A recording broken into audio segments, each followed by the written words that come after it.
अस्मत्कुरुसमारम्भां यतिशेखरमध्यमां लक्ष्मीवल्लभपर्यन्तां वन्दे गुरुपरम्पराम् ஆழ்வார்கள் வாழி அருளிச் செயல் வாழி தாழ்வாதுமில் குறவர்தாம் வாழி ஏழ்பாறுமுய்ய அவர்களுரைத்தவைகள்தாம் வாழி செய்யமறை தன்னுடனே சேர்ந்து அகலகில்லே நிறையுமென்னு அலர்மேல் மங்கை உரைமார்பா நிகரில் புகழாய் உலகம் உன்னுடையாய் என்னையாழ்வானே நிகரிலமரர் முனிக்கணங்கள் விரும்பும் திருவேங்கடத்தானே புகழொன்னில்லாபடியேன் உன் அடிக்கீழமர்ந்து புகுந்தேனே அகில புவன ஜன்மஸ்தேம பங்காதிலீலே வினத விவிதபூதவ்ராதரக்ஷைகதீக்ஷே ஸ்ருதிசரசி விதீப்தே பிரம்மணி ஸ்ரீனிவாசே பவது மம பரஸ்மின் ஷேமுழி பக்திரூபா யோ நித்யமச்சுதபதாம்புஜயுக்மருக்மவ்யாமோகதஸ்ததிதராணி திருநாயமேனே அஸ்மத்குரோர்பகவதோஸ்ய தயைகசிந்தோः ராமானுஜஸ்ய சரணௌ சரணம் பிரபத்யே. ஸ்ரீமான் வெங்கடநாதார்ய கவிதார்க்கிககேசரி வேதாந்தாச்சார்யவர்யோ மே சந்நிதத்தாம் சதா ஹிருதி. யதிராஜர் என்று போற்றப்படுகின்ற ஸ்ரீ ராமானுஜர், அவரை குறித்து 70க்கும் மேற்பட்ட ஸ்லோகங்கள் கொண்ட ஸ்தோத்திரத்தை வேதாந்த தேசிகன் அருளி செய்துள்ளார். அது யதிராஜ சப்ததி என்றே வழங்கப் பெறுகிறது. அதனுடைய தொடக்கத்திலே 9 ஸ்லோகங்களாலே ஸ்ரீ ராமானுஜருக்கு முற்பட்ட ஆச்சாரியர்கள் 9 வரிசையாக அந்த 1000 அதாவது ஓராண்வழி குரு பரம்பரை என்று சொல்லப்படுகின்ற அதில் ஸ்ரீ ராமானுஜருக்கு முற்பட்ட ஆச்சாரியர்கள் 9 பேர். பெரிய பெருமாள், பெரிய பிராட்டியார், சேன முதலியார், நம்மாழ்வார், நாதமுனிகள், உய்யக்கொண்டார், மணக்கால் நம்பி, ஆளவந்தார், பெரிய நம்பி என்று 9. இந்த 9க்கும் ஒவ்வொரு ஸ்லோகமாக 9 ஸ்லோகங்களை அருளி செய்தார் வேதாந்த தேசிகன். அவர்களையெல்லாம் வணங்கிவிட்டு அடுத்தபடியாக 10வதாக யதிராஜர் ஸ்ரீ ராமானுஜரை வணங்குகிறார். இதற்கு மேல்பட்ட ஸ்லோகங்கள் அத்தனையும் எம்பெருமானை பற்றியதுதான், எம்பெருமானாரை பற்றியதுதான். இப்போ கீழே 9 ஸ்லோகங்கள் அந்தந்த ஆச்சாரியர்களை குறித்து சொல்லியிருந்தாலும் 10வது ஸ்லோகம் தொடங்கி எம்பெருமானாரை துதிக்க தொடங்குகிறார். அதிலே 10வது ஸ்லோகத்தில் முதல்ல எம்பெருமானாருக்கு அந்த எம்பெருமானார் என்னுடைய வணக்கத்தை ஏற்றுக்கொள்ளட்டும் என்று தம்முடைய நமஸ்காரத்தை அவர் ஏற்றுக்கொள்ளும்படியாக பிரார்த்திப்பதாக அவருக்கு தனியன் போன்றதொரு ஸ்லோகம் அதை இங்கே அருளி செய்கிறார்.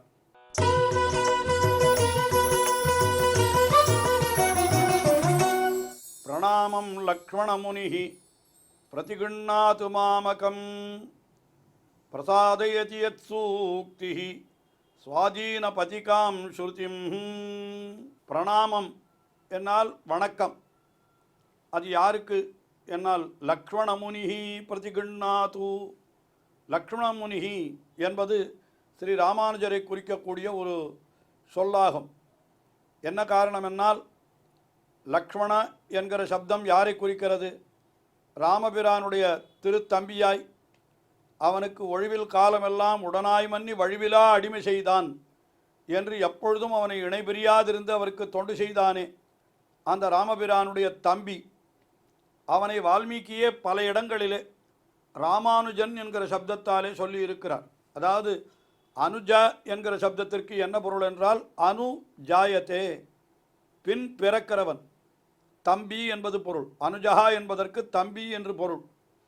அப்போ ராம அனுஜ என்றால் ராமனுக்கு தம்பி, அகமஸ்ய அவரோபிராதா என்று சொல்லும்படியாக அவருக்கு அடுத்தபடியாக பின்பிறந்த தம்பி. அதனால் லக்ஷ்மணனுக்கே ராமானுஜன் என்று பெயர் உண்டு. அந்த லக்ஷ்மணன் எப்படி எம்பெருமானுக்கு தொண்டு செய்தானோ அதுபோன்ற உயர்ந்த தொண்டை இவனும் செய்வார் என்று நினைத்துத்தான் இந்த குழந்தை பிறந்தவுடனே, அதாவது ஸ்ரீ ராமானுஜராகிற குழந்தை பிறந்தவுடனே அவருக்கு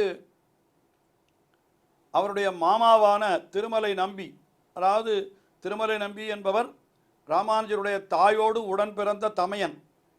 அவர் திருமலை திருப்பதியிலே நித்தியவாசமாக இருந்தவர். அவர் திருவேங்கடமுடையானுக்கு கைங்கரியங்களெல்லாம் செய்து கொண்டிருந்தவர். இந்த குழந்தை பிறந்தது என்று கேள்விப்பட்டு மருமகனை பார்ப்பதற்காக வந்தார். வந்தபொழுது பெயரிட வேண்டுமே. அவர்தான் இந்த குழந்தைக்கு என்னவென்று பெயரிட்டார் என்றால் ராமானுஜன் இளையாழ்வார் என்று பெயரிட்டாராம். இளையாழ்வார் என்கிறதுக்கும் காரணம் சொல்லுவதுண்டு. அதாவது லக்ஷ்மணனுக்கு இளைய பெருமாள் என்று பெயர் உண்டு. காரணம் என்ன? ராமபிரானை பெருமாள் என்று தான் சொல்லுவார்கள் ஸ்ரீ வைஷ்ணவ ஆச்சாரியர்கள். அவருக்கு தம்பியாகையினாலே லக்ஷ்மணனை இளைய பெருமாள் என்று சொல்லுவார்கள். நம்முடைய சம்பிரதாயத்திலே ஆழ்வார் என்றால் நம்மாழ்வார் தான். அந்த நம்மாழ்வாருக்கு இவர் இளையவராய் இருந்து எப்படி ராமனுக்கு லக்ஷ்மணன் இருந்தானோ அதுபோல நம்மாழ்வாருக்கு ராமானுஜர் இருந்தபடியினாலே அவருக்கு இளையாழ்வார் என்கிற பெயர் ஏற்பட்டது என்றும் சொல்லுகிறார்கள். ஏனென்றால் இந்த திருவாய்மொழியை கொண்டு வேதாந்தங்களை எல்லாம் விளக்கி இன்னும் திருவாய்மொழியை ஈன்ற முதல் தாய் வளர்த்த இதத்தாய் ராமானுஜன் என்றெல்லாம் சொல்லும்படியாக அவர் பல பல தொண்டுகளை நம்மாழ்வாருக்கு செய்தபடியினாலே நம்மாழ்வார் பராங்குஷ பாதபக்தம் என்றும் மாறன் அடிபணிந்துய்ந்தவன் என்றும் கூட இந்த ராமானுஜருக்கு பெருமைகள் சொல்லப்பட்டிருக்கிறபடியினாலே அந்த ஆழ்வாருக்கு இவர் இளைய, அதாவது ராமனுக்கு லக்ஷ்மணன் எப்படி கைங்கரியம் செய்தானோ அதுபோல நம்மாழ்வாருக்கு தொண்டு செய்பவராக இவர் விளங்குவார் என்கிற கருத்திலே தான் இவருக்கு இளையாழ்வார் என்கிற பெயரை சூட்டினார் என்று அப்படியும் ஒரு கருத்து சொல்லுவதுண்டு. ஆனால் ராமானுஜன் என்கிற பெயரை வைத்ததற்கு காரணம் என்ன என்றால் ஆதிசேஷனே இப்படி பல பல அவதாரங்களை எடுத்தானான். அனந்த பிரதமம் ரூபம், அனந்தகா பிரதமம் ரூபம், முதலிலே ஆதிசேஷனாய் இருந்தான். லக்ஷ்மணஸ்து ததப்பரம், அவன் திரேதாயுகத்திலே லக்ஷ்மணனாக வந்து அவதரித்தான் ராமனுக்கு தம்பியாக. அடுத்தது துவாபர யுகத்திலே பலபத்ரஸ் திருத்தீயஸ்து என்று பலராமனாக அவன் துவாபர யுகத்திலே கண்ணனுக்கு தமையனாக இருந்து கைங்கரியம் பண்ணினான். கலௌ ராமானுஜ ஸ்மிருதா, கலியுகத்திலே அவன் அந்த ஆதிசேஷனே ராமானுஜராக வந்து அவதரித்தார் என்று இப்படியெல்லாம் சொல்லப்பட்டிருக்கிறது. ஆதிசேஷனே இளைய பெருமாளாக, அதாவது லக்ஷ்மணனாக, ஆதிசேஷனே பலராமனாக, ஆதிசேஷனே ராமானுஜராக வந்து அவதரித்தான் என்று சொல்லுவதுண்டு. அந்த கிரமத்திலே ராமானுஜருக்கு என்ன பெயர் என்றால் லக்ஷ்மண முனிகி என்றும் பெயர் உண்டு. ராமானுஜன் என்னாலே லக்ஷ்மணன் தான், ராம அனுஜன், அது இளைய பெருமாள் லக்ஷ்மணனுக்கு உண்டான பெயர். அதே பெயரை இவரும் வைத்து கொண்டிருந்தார். அதனால் இவரை ராமானுஜ முனி என்று சொன்னாலும் லக்ஷ்மண முனி என்று சொன்னாலும் ஒரே பொருள்தான் என்ற கருத்திலே இங்கே வேதாந்த தேசிகன் பிரணாமம் லக்ஷ்மண முனிகி பிரதிகிருண்ணாத்து மாமகம், மாமகம் பிரணாமம் லக்ஷ்மணமுனிகி பிரதிகிருண்ணாத்து, என்னுடைய பிரணாமத்தை, இந்த வணக்கத்தை லக்ஷ்மண முனியானவர் ஏற்றுக்கொள்ளட்டும் என்று சொன்னார். அந்த லக்ஷ்மண முனி என்கிறவர் எப்படிப்பட்டவர் என்னான் யத் சூக்திகி, எவரவருடைய திருவாக்குகள், யத் சூக்திகி என்னால்னா எவரொருவர் அருளி செய்த திருவாக்குகள் அது என்ன பண்ணுகிறதுன்னு கேட்டால் அது ஸ்ருதிம் பிரசாதயதி, ஸ்ருதிம் வேதத்தை பிரசாதயதி என்னால்னா மகிழ்விக்கிறது அல்லது அழகுபடுத்துகிறது, அதற்கு சந்தோஷத்தை உண்டாக்குகிறது, பல பொருள்களை சொல்லலாம். அது ஸ்ருதி எப்படிப்பட்டது என்று கேட்டால் சுவாதீனபதிகாம் ஸ்ருதிம், சுவாதீனபதிகாம் அதாவது தனக்கு பத்தியான எம்பெருமானை தன்னுடைய வசத்திலே கொண்டது வேதம் என்று சொல்லுகிறார். அதாவது வேதத்திற்கு தலைவன் ஆர் என்றால் பகவான் தான். வேதத்திலே வேதைஷ சர்வை ரகமேவ வேத்யா என்று பகவானே தெரிவித்தபடி எல்லா வேதங்களாலும் சொல்லப்படுபவன் பகவான் தான். அந்த பகவானை தன்னுடைய வசத்திலே கொண்டிருக்கிறது உபனிஷத்து என்று சொன்னால் என்ன அர்த்தம்? பகவானுடைய தன்மைகள் அனைத்தும் உபனிஷத்திலே தான் தெரிவிக்கப்படுகின்றன.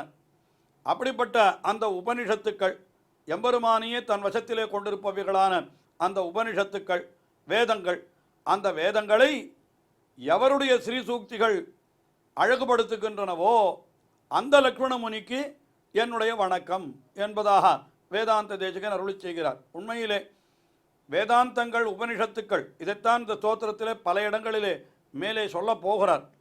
என்ன சொல்லுகிறார் என்னால், ஸ்ரீ ராமானுஜருடைய ஸ்ரீசுக்திகளாலே தான், திருவாக்குகளிலே தான் உபனிஷத்துக்களுக்கெல்லாம் மகிழ்ச்சி ஏற்பட்டன. அதற்கு என்ன காரணம் என்று கேட்டால், உபனிஷத்துக்களுடைய உண்மையான பொருளை எடுத்து உரைத்தவர் யார் என்றால் ஸ்ரீ ராமானுஜர் தான்.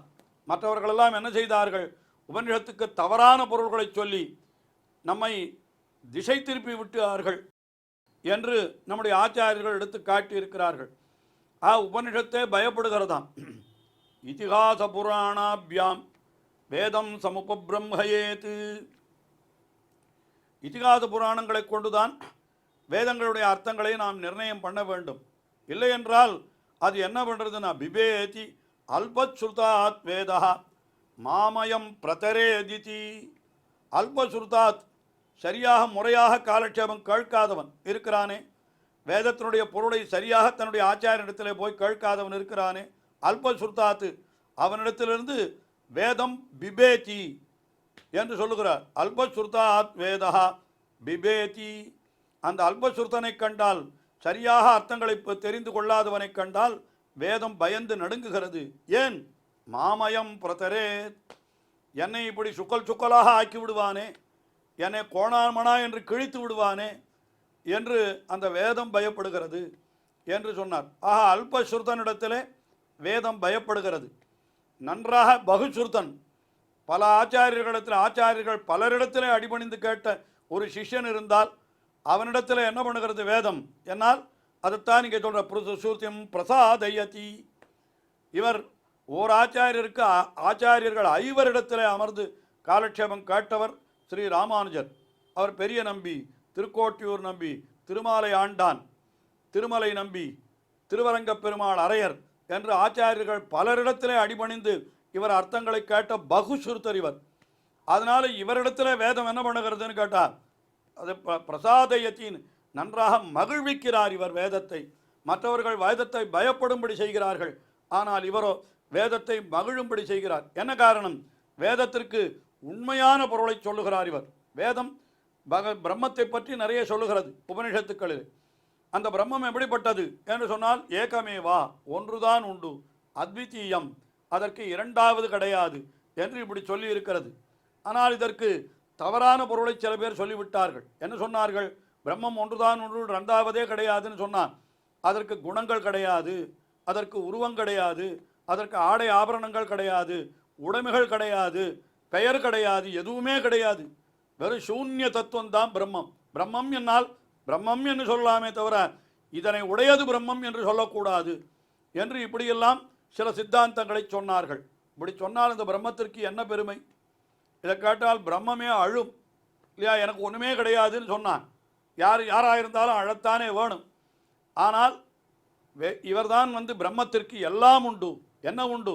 பிரம்மத்திற்கு குணம் உண்டு, அந்த பிரம்மத்திற்கு உருவம் உண்டு, அந்த பிரம்மத்திற்கு ஆடைகள், அழகான ஆபரணங்கள், அற்புதமான ஆயுதங்கள், அழகான திருநாமங்கள், உலகம் அனைத்தும் அதனுடைய உடைமை என்று எல்லாம் உண்டு என்பதை ஸ்தாபித்து கொடுத்தவர், அந்த உபனிஷத் வாக்கியங்களை கொண்டே ஸ்தாபித்து கொடுத்தவர் ஸ்ரீ ராமானுஜர்.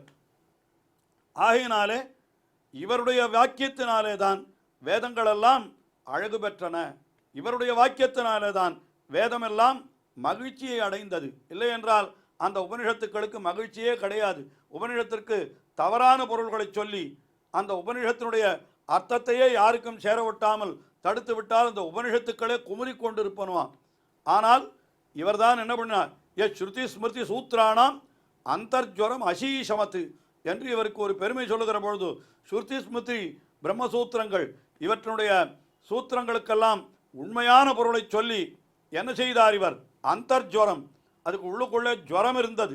ஐயோ, நம்ம இப்படியெல்லாம் தவறாக சொல்லுகிறார்களே என்று அந்த அந்தர்ஜ்வரத்தை எம்பெருமானார் ஒன்றோ போக்கினார்.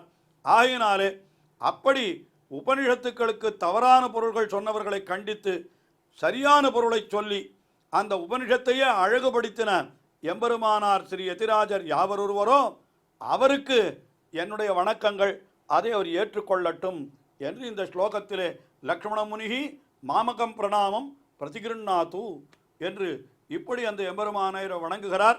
இந்த ஸ்லோகத்திலே வேதாந்த தேசிகன். தொடர்ந்து அனுபவிப்போம். श्रियकान्ताय कल्याणनिधये निधयेऽर्थिनां श्रीवेङ्कटनिवासाय श्रीनिवासाय मङ्गलं श्रीमत्सुन्दरजामातृमुनिमानसवासिने सर्वलोकनिवासाय श्रीनिवासाय मङ्गलम्।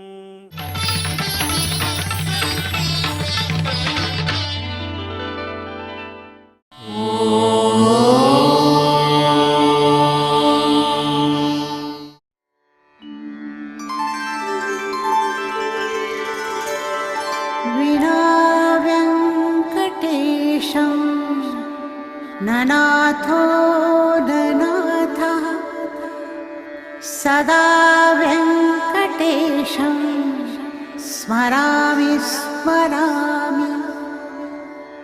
हरे वेङ्कटेश प्रसीद प्रसीद। प्रियं वेङ्कटेश प्रयच्छ प्रयच्छ।